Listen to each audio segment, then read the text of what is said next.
Thanks for tuning in. To talk about Radiopharm Theranostics is Chief Executive Officer Riccardo Canevari here in the Sydney studio. Riccardo, nice to see you. Thank you, Melissa. So excited to be in Sydney. It's great to have you from New York. Welcome back to the network. Thank you. Well, the radiopharmaceutical industry is actually quite a new space. Can you explain in simple terms what it is? Yes, absolutely. So first of all, we all know somebody in the family, among friends, that has been touched by cancer.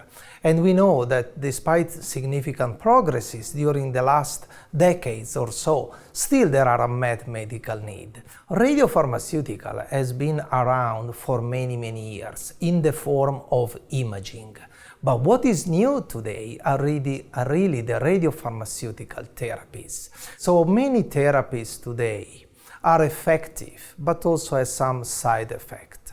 The approach of radiopharmaceutical therapy is kind of unique.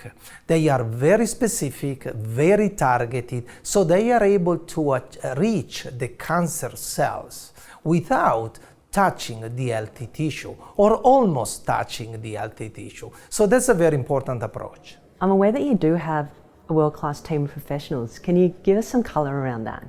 Yeah, we are a small team, but we are, of course, fully engaged, and we were able really to bring on board very talented people.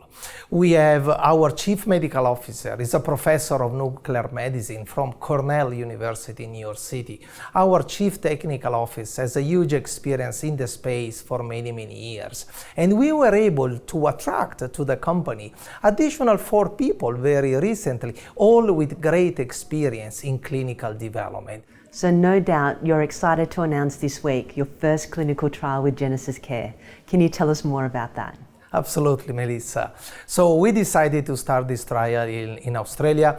We look at the multiple companies and very strong expertise that there is in radiopharmaceutical here in Sydney, in Melbourne, and in other cities. We selected Genesis Care as a strong partner to start this trial, and this is very important because it will be the first trial with a targeted radiopharmaceutical in non-small cell lung cancer. This is the most common lung cancer.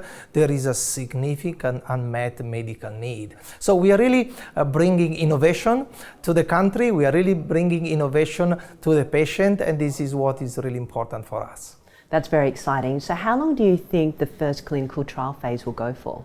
So probably in 2-3 months from now, our clinical trial will be able to recruit the first patient. Of course, we are looking to have the approval, very important for the ethical committee, to be allowed to be started soon.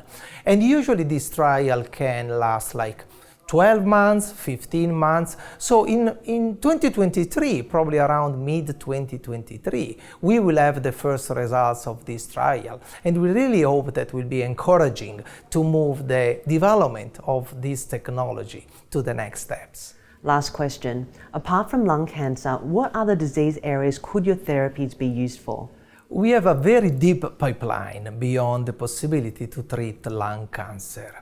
Our technology can be applied in other disease areas like breast cancer, like prostate cancer, pancreatic cancer, head and neck. So our focus is really to bring our clinical development into phase 1 and beyond, because there are such an unmet medical need for patients suffering from multiple oncological disease that we are very happy and keen to give our contribution. Riccardo, it was great to speak with you today. Thank you so much for your insights, and I look forward to seeing this all unfold. Thanks a lot, Melissa. Thanks for having me.